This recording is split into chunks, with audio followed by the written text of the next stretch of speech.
Welcome to the Mets Pod. On today's show, Buck knowing the rulebook already coming into play for a Mets victory, and the Mets starting rotation off to a historic start without Jacob deGrom so far. Pete Alonso, the great debate, first base or DH, maybe a little bit of both. We're going to check in on what Francisco Alvarez is up to, raking in Double-A ball for the Mets Binghamton team. And, of course, we're going to dive into a mailbag to answer your questions. So a reminder, subscribe to the Mets Pod at Apple Podcasts, Spotify, SNY's YouTube, or wherever you get your podcast.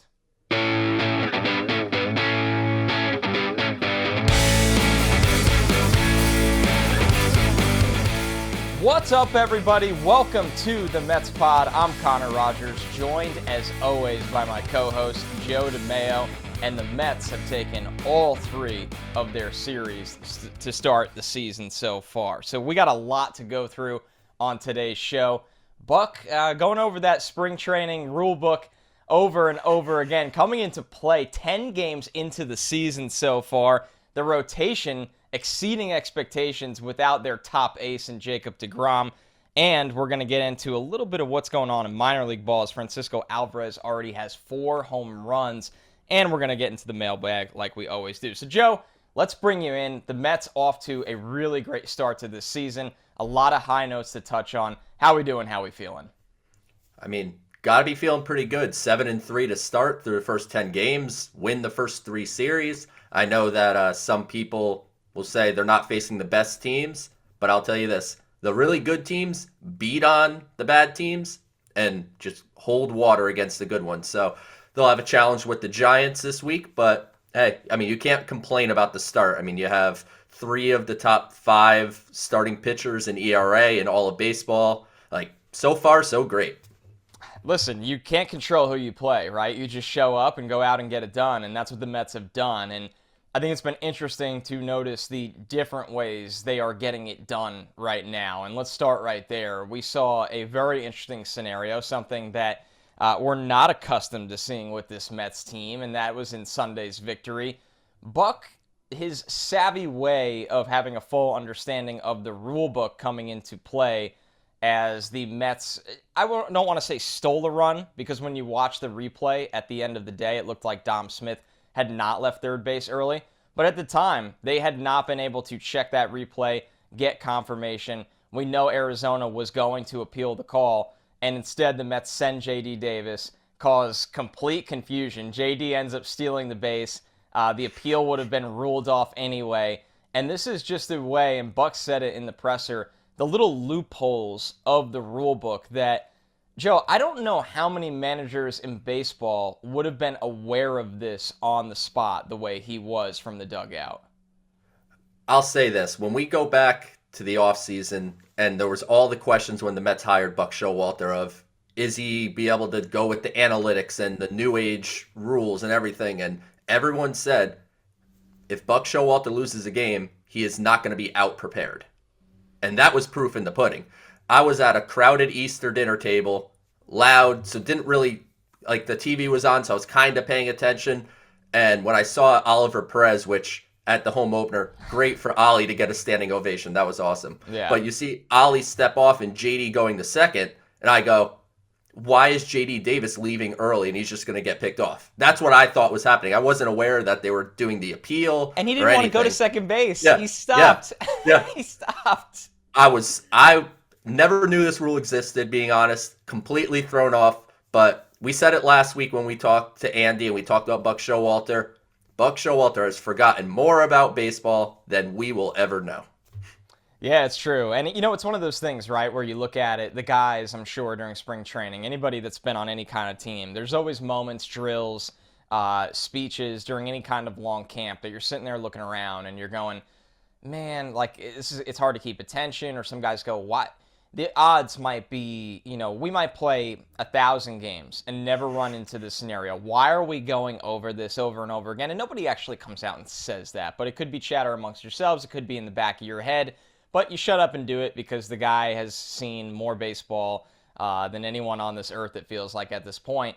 And then here you are, the 10th game into the season, And one of those exact scenarios that they prepared for in spring training, what blew my mind, Joe, was that, and I know there wasn't direct confirmation on this, but I believe J.D. Davis said this, Tomas Nido in the dugout was actually the first person to recognize this scenario. And of course, Buck really did seconds later on the other end of the dugout.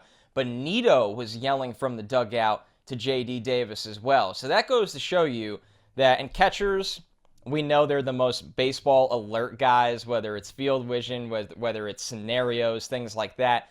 But if it sticks with at least one guy on the team, it can be the difference between winning and losing you ball games. And yes, in this scenario, the Mets won the game 5-0, but it felt like when they went up 3-0, that was the insurance that it can kind of take the air out of a Diamondbacks team that, let's be real, it's going to be a long season for them. You don't want to let teams like that hang around too long.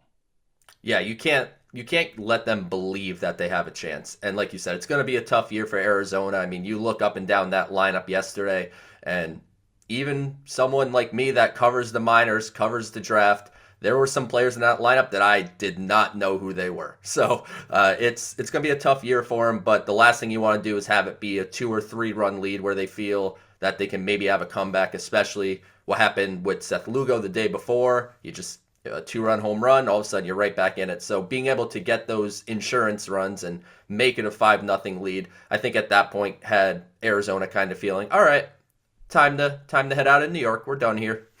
Yeah, I think so too. And even the umps, it might have been introduced to some of them if you could see the body language on the field. But let's take this to the rotation right now, because I think when you look at why the Mets are here, that they've won their 3 first series of the year so far without Jacob deGrom, and hopefully we'll have some news on that front pretty soon, and hopefully he gets ramped up and going again. But the bottom line is, they are in this situation because their ERA, which is off to a historic start for a Mets season so far, has just been incredible. They've kept this team in every single game. They've given them a shot, even when the bats have come out slow the first, 3, 4, 5 innings at times, which is going to happen, especially early in the year. It takes guys at the plate, it feels like, to really, really get going, and that's why you're seeing a lot of these games decided against bullpens when starters are still building up their pitch count limit. You get to the bullpen a little earlier, whether it's the 5th or 6th inning, and then the bats that are trying to get going at the same time might find their rhythm against guys that, let's be real, might not have the same location or throwing 88 to 91 miles an hour. But this rotation right now, Joe, and it's not, ironically, Scherzer's been fine, but Scherzer has not been the dominant player that we're used to seeing. It's been pure dominance from guys like Tylor Megill, Cookie Carrasco, who was your bounce-back candidate, Joe, has been tremendous through 2 starts, right? It feels like that first inning of his first game of the year, that home run by Nelson Cruz was kind of like, oh no, like what? And then since then, he's been completely lights out every single inning. Guys like that, even David Peterson right now, who was not supposed to have a big impact on this rotation this early, these guys are getting it done. It's keeping the team in games. And right now, they have one of the best starting rotations in all of baseball without the best pitcher in all of baseball healthy. The rotation's certainly carrying them. The offense is playing well. I think you're seeing good situational hitting. They're second in the National League going into the game on Sunday. They were second in the National League in runs scored with 2 outs. So scoring with 2 outs, so some good situational hitting. It's a problem last year. It was a huge problem, and I think that was part of the reason with the free agents that they signed with Marte, Escobar, and Canna. They wanted more contact-based approaches that are more likely to lead to runs in situations like that. But bouncing back to the rotation, I mean, everybody is doing their part. You didn't even mention Chris Bassett, who had a great start at the home opener. Like, everybody is doing their job. And David Peterson on Sunday did impress me. He got into trouble a couple times, worked his way out of it. What's going to be really big for him is the location of his fastball. And yesterday, you saw the velocity getting up to 96, which was a little high. Like, he's more kind of low 90s, hit 94. So the velocity was up a little bit for Peterson yesterday, and he was locating the fastball pretty well. So I think he's a good factor for you. And Taijuan Walker's working his way back, too. So that should be coming here. I know he's supposed to make a rehab start this coming week. And if all goes well there, Taijuan Walker could work his way back in the rotation. And I wonder, in regards to Walker, if this stay on the IL is going to help alleviate some of that knee stuff that it felt like he was working through every start. It's like, oh, my knee hurt now. It hurt on my throw day. Maybe getting kind of a week and a half of just rest, I think, is probably good for Taiwan. And, you know, you can have David Peterson shift to the bullpen, or maybe just go back to AAA and keep him stretched out, because ultimately you're going to need all of these starters as we go through the season. And it's definitely funny to look at Max Scherzer and realize he's 2-0, 3.27 ERA. And it's just like, well, that's the guy that's struggling. Yeah, it's crazy. And, I'll say this about Max. It's funny to watch a guy, obviously how talented he is, a guy that on the days he does not have his best stuff, even when he's uncharacteristically walking batters, getting himself into trouble. And the fact that even on some of his worst innings, he can reach deep down and find a strikeout, right? Pull a rabbit out of his hat, find a strikeout in a key situation or induce a ground ball.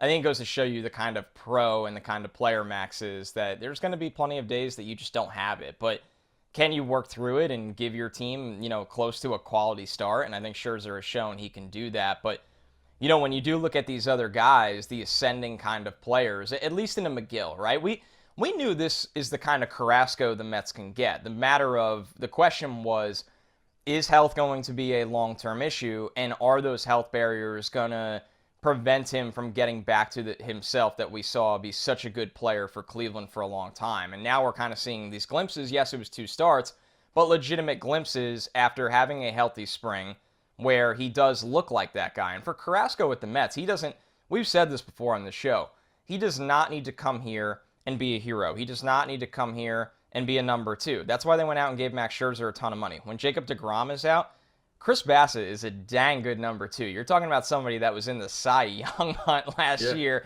in the American League right now, and he was their projected number 3, now pitching as their number 2. Carrasco needs to be a back-end starter that gives you 5 innings, and if he gives you 6, great. If he gives you 5 innings of 1 to 2 run ball, this offense is good enough that that's going to be enough for a back-end starter. That's what we're seeing right now from Carrasco. Joe, I know you were, to your credit, you were buying in on him before he made either of these starts when, let's be real, he did not have a clean spring. He had his ups and downs. He had his early inning struggle again. What are you seeing from Carrasco right now after a significantly, injury-impacted 2020 season or 2021 season that you're looking at it now and going, okay, maybe we are getting back to the old school version of Cookie? I think he's just healthy. I think that's what it comes down to. They were talking about it during the game, that he's able to get full extension on his elbow. Like last year when he was pitching, he couldn't fully extend his elbow to try to pitch because of what he was dealing with. So, yeah, absolutely impossible. So he can get the full extension. And I think what's standing out to me is his overall pitch usage. Like he's not fastball dominant. He's not curveball dominant. It looks like he's using all of his pitches almost equally. So in any count, he could throw you a fastball, a curveball, a slider, or a changeup. And his breaking stuff is moving. His fastball has life. He may not have the velocity he had in his heyday in Cleveland. I mean, he is 34 years old, I think now. So, he may be losing a tick on the velocity side, but I think he's a good enough pitcher that he could handle pitching at 93 to 94 on the fastball and just up the usage of his off-speed stuff. And like you said, if they get Carlos Carrasco pitching like a number 3 or number 4 starter, that's going to be plenty for this rotation as you kind of go throughout the whole season when DeGrom eventually comes back. And then, of course, as you mentioned, Max Scherzer and Chris Bassett ahead of him.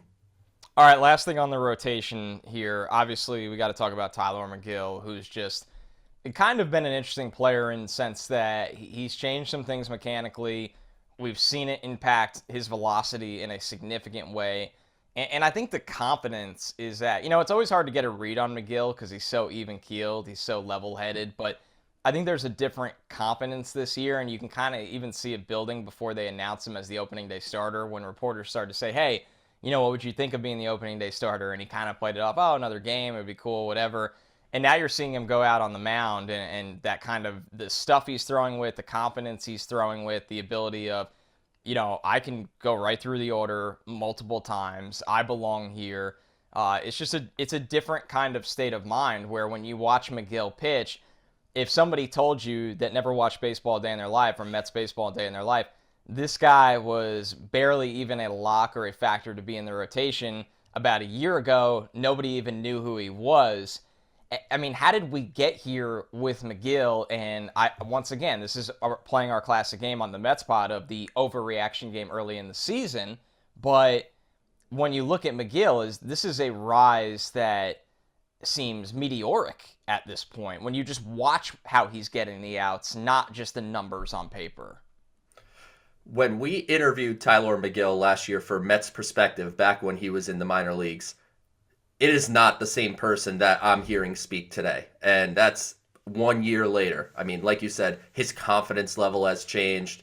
He's a bulldog that's attacking hitters. So he's not dancing around and, wasting too many pitches of trying to get guys chased too much in the dirt or chase really far away. He's coming at you. So if you're a hitter and you're facing Tylor Megill, he's coming at you. He's not going to dance around you at all. So I think what's been very impressive, obviously, is the uptick in the velocity. The slider is really crisp.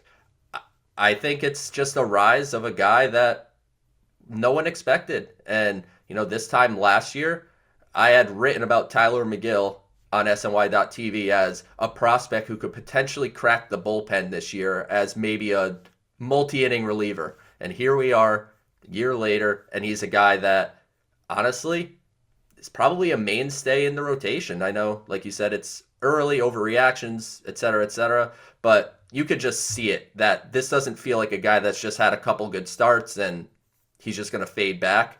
I think Tylor Megill is the real deal. All right, you are listening to the Mets Pod. Subscribe to the Mets Pod at Apple Podcasts, Spotify, SNY's YouTube, or wherever you get your podcasts. All right, Joe, let's take it over to the offensive side here and talk about Pete Alonso, who feels like, and I don't know if it feels like, I think it's statistically a fact at this point, every time the man is asked to DH, he hits a home run, and a big home run. And the fact is, the offensive output in the power department as a DH is noticeable. And we know, and everybody listening to this knows the deal by now. Pete has been vocal that he's a first baseman. Pete wants to win a Gold Glove at first. Pete wants to play in the field every day that he possibly can. But we are reaching reality here, Joe, where it's the old thing where sometimes you don't always know what's best for yourself, right? And this isn't me saying Pete Alonso needs to accept being an everyday DH. That's not what this is. But maybe accept that this is a partial role that's beneficial for, and to Pete's credit, he's always been a team guy, right? He's somebody that can step back aside and look at what's best for the team. Maybe there's a side to this, Joe, that what's best for Pete is also what's best for the team. And right now, sometimes being the DH is what's been best for this team right now. And I think it's showing up in the power department. Maybe it's the focus on only hitting for the day. Maybe it's something I found really interesting on the broadcast that Ron Darling said, was that he does all that diving out in the field every game he plays. And that might be because, let's be real, guy that big, and credit to him, he's found a way to increase his range at first base. And a lot of that is his ability, his athletic ability to dive. It wears you out. It tires you out. It has to, even if you don't feel it does. Joe, what do we make of this situation where you have a player that has been pretty vocal that he wants to be at first base every day, but the results at the area that he's against are starting to become glaringly successful?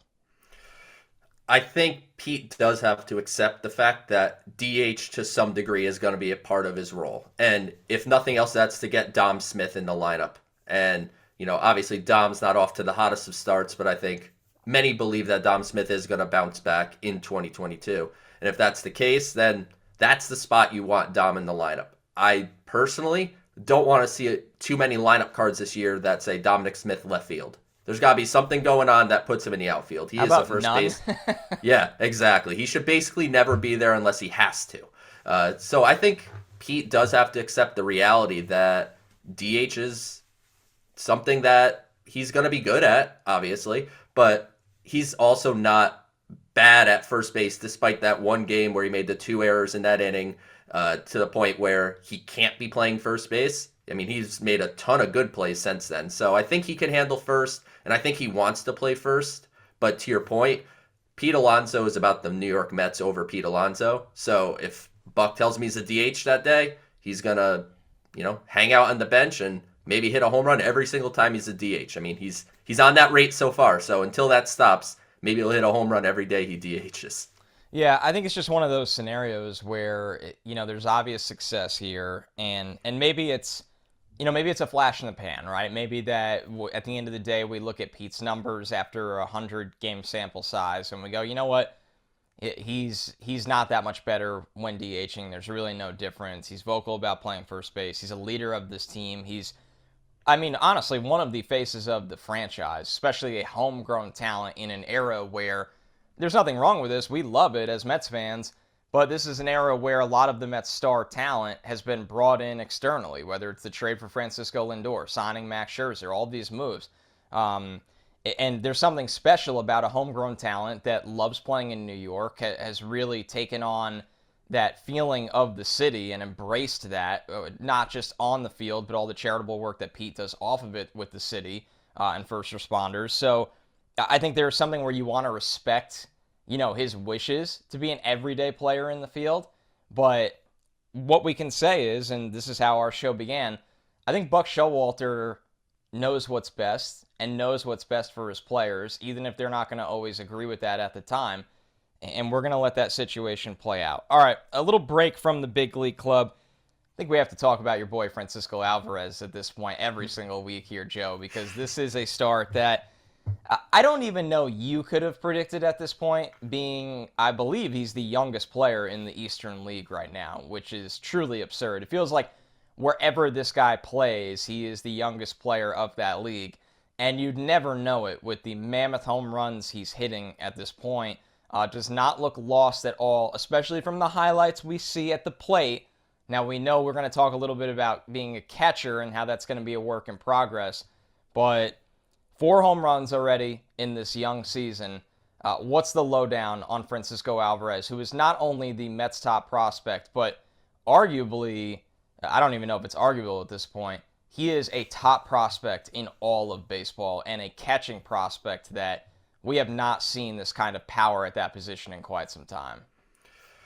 Alvarez is a very special bat. There's no question about it. The biggest jump for a prospect is single A to double A. Once you get to double A, that's when you have guys start to pitch backwards to you. That's when you start to see things that are not typical. And obviously you'll see that in triple A in the major leagues as well, but you see a jump there. Like Mark Vientos last year had a fantastic year in double A.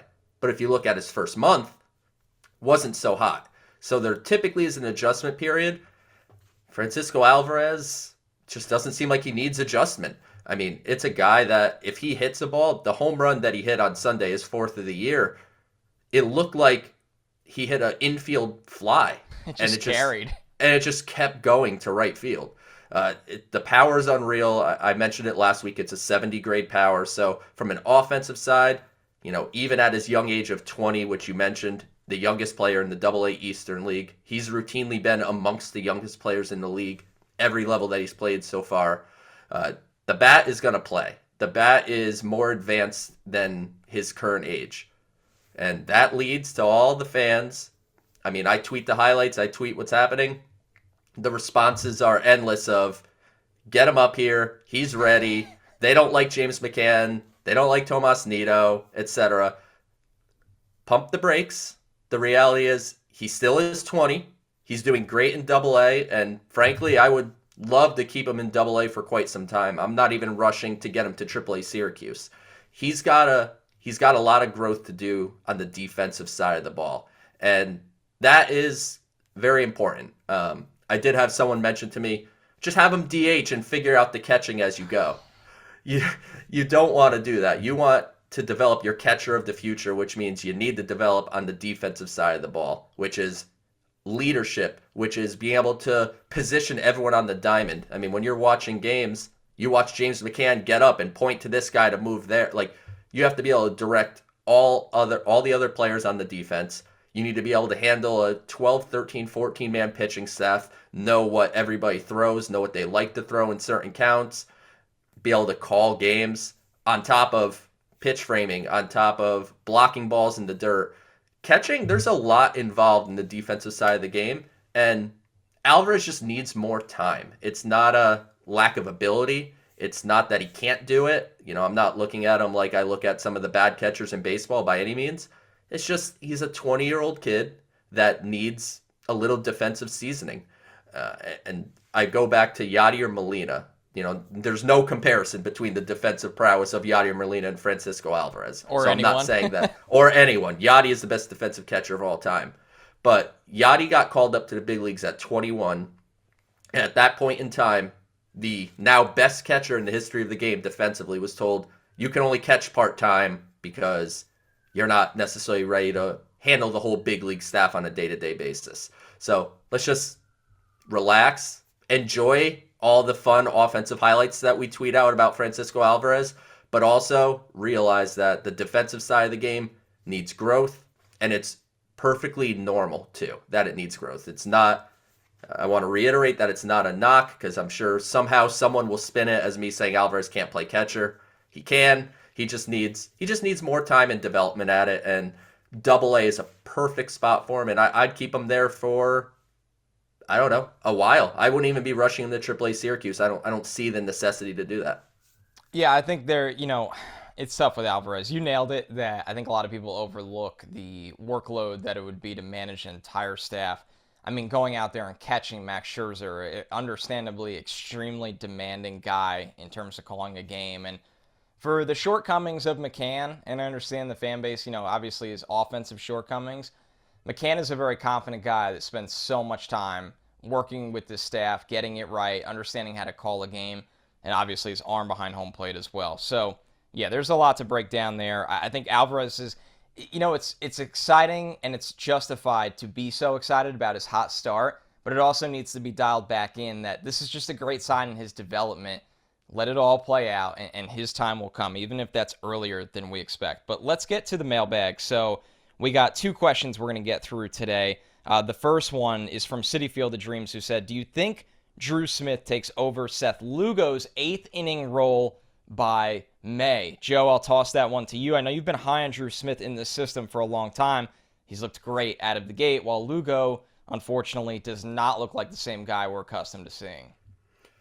Seth Lugo historically has struggled in April. I saw the stat on Sunday during the game posted that that's his highest ERA month of the year. So, I mean, we've talked about this before. There are some players that are just habitually slow starters, and that's just kind of the way it is. And that's kind of what I'm trying to chalk Seth Lugo up to. Just a bit of a slow start. He's going to be okay. But in the case that, let's just say this is a more regular occurrence as we continue on in the season, I think the very end of that question was the answer. It's not Drew Smith. It's Trevor May. He ended the question with May. So Trevor May, I think, is the next man up in the case of if you're going to shift Lugo down a spot, call him the 7th inning type guy, then I think Trevor May is the immediate option to pitch in the 8th inning. But as far as Drew Smith goes, I mean, very impressed so far. Fastball's good. He's added that changeup, which is really nice. He's got the curveball. I mean, all signs are looking up. Drew Smith cut his hair, and magically he looks a lot better. So maybe that helped, got a little more aerodynamic or something. I don't know. But Drew Smith looks legitimate, and I think he's certainly getting into the conversation where Seth Lugo and Trevor May are, which I think is only a positive given the questions that we're now having surrounding the bullpen as a whole, that there is one guy that's stepping up, even if maybe a couple other guys aren't performing the expectations. Do you think for a guy like Smith, who's always had life on the fastball, that's what we've always seen with him, but guys have been able to read it, unfortunately. He has been, skeptical he's given up the long ball before. We've seen that before. Mm-hmm. Do you think that changeup is a little bit of the difference maker now, where he's altering gears when attacking guys? And because we're seeing Buck trust him now in more high leverage situations. We're not in the era anymore where Drew Smith comes in, it's 8-0, and he's going to, try to close out the game or anything like that. It feels like there is something with the staff, and I'm sure Hefner's all over this, where they do see higher upside in him and are going to give him that kind of shot. I definitely think the changeup makes a big difference. I mean, as less predictable as you could be is better off. But also on the fastball side, I'm seeing some more vertical ride on the fastball where it looks like it's kind of rising, and you're seeing him get some swing and misses on that. So I wonder if I'd love to ask him, but I wonder if he's made some grip alterations or did some work to increase his spin rate, because you're seeing that fastball sort of have that rising action, which is an indication of a higher spin rate on it. But the changeup, no question, is throwing hitters off, and for a new pitch, he's throwing it a pretty decent percentage of the time. So he's already quickly gotten confidence in it, and yeah, that's only gonna help Drew Smith as we move forward. Like you said, he used to be kind of we're up a lot, just pitch the 8th and 9th so we don't have to burn anyone. You're sort of on the bottom end of the bullpen right now. I mean, when you think about the back end of this bullpen, it's Edwin Diaz in the 9th inning. It's Trevor May, Seth Lugo, and now Chasen Shreve as kind of your reliable guys right after them. And then the rest of the guys, Trevor Williams can give you some innings. Sean Reed Foley's struggled a bit, but gives you the opportunity to have some innings. And Joely Rodriguez doing what kind of we expected. He gets lefties out, he gets crushed by righties. It's kind of what he does. Yeah, a bit problematic, but he's a guy that they're going to be relying on. I mean, they have 2 lefties in the bullpen, so they need them both to perform. And I don't think this bullpen is one that isn't capable of performing. I think right now you're getting some inconsistent results, especially like with a guy like Lugo. I feel like he's going to turn it around. I feel pretty confident in that. All right, the last question from the mailbag today is from David, who said, when the roster goes back to 26, do you think Jankowski stays? We've heard high praise from Buck Showalter on Travis Jankowski so far, and obviously they have needed him this past weekend with both Mark Canha and Brandon Nimmo going on the COVID IL. Joe, I know you keep up with the roster crunch as much as anybody, and the answer is often these things work themselves out, unfortunately, due to injury or circumstances along that line. But as it stands today, how do you see them handling Jankowski? It's almost impossible to send this guy down to the minors. I don't know how you can send Travis Jankowski down. I think he's exactly what they need on this bench. He provides speed. He provides on-base ability. He may not defense. And defense. So, I mean, he provides exactly what you want off the bench. If you need a guy that just needs to pinch run late in the game, he's the guy you're going to go to. He could steal you a base, or he could, go on second and score on a single. He could get on base. Obviously, on the offensive side, he had a 3-hit game during the home opener. But as far as like batting average, that's typically not historically what he does very well. But he'll get on base, and then defensively is going to be the big impact. I mean, you saw him in center field this weekend. Looks great out there, and he can play all 3 outfield spots. And the Mets really need that on the bench. They don't have someone that they could rely on for late game defense, or if someone needs a day off, you can have someone capable of center field. So to me, I don't see how Travis Jankowski could possibly get sent down. It just doesn't seem to match. But as far as the 28 to 26, you also have a maximum of 13 pitchers now that you can have. So definitely one pitcher is going to have to go. There's no question about that, just because that's going to be the maximum that you can have. They're going to have to figure out how this roster works out here in the next 10 days or so. But Travis Jankowski on May 1st, to me, has to be still with the big league club. Yeah, he's done everything he possibly could to make a proving point that he needs to stay. So, especially when you look at the outfield depth they have with Nick Plummer, a lot of guys, Khalil Lee, and that 4th outfield spot, these guys just haven't played in the big leagues yet. They might not be ready, or they're not proven, where Jankowski, a lot of it's just been injury history more so than actual lack of talent. So, with that being said, Joe, I haven't gotten to do this on the Mets pod yet. Episode 3 in the books. Closing thoughts from you here, Joe. Closing thoughts. I love it. It's back. Another great show, right? That's what we went with before. I always go with it every time. That's always another great show.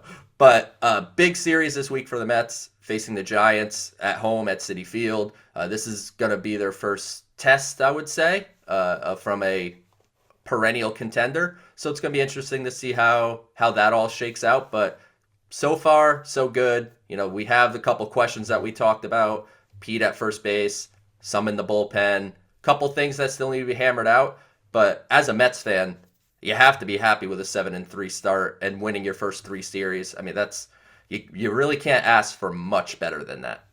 No, a couple things with the bullpen, and now the question turns to, can the rotation keep this up against a Giants rotation that, much like the Mets, has been off to a tremendous start with many new faces as well. So that's it for episode 3.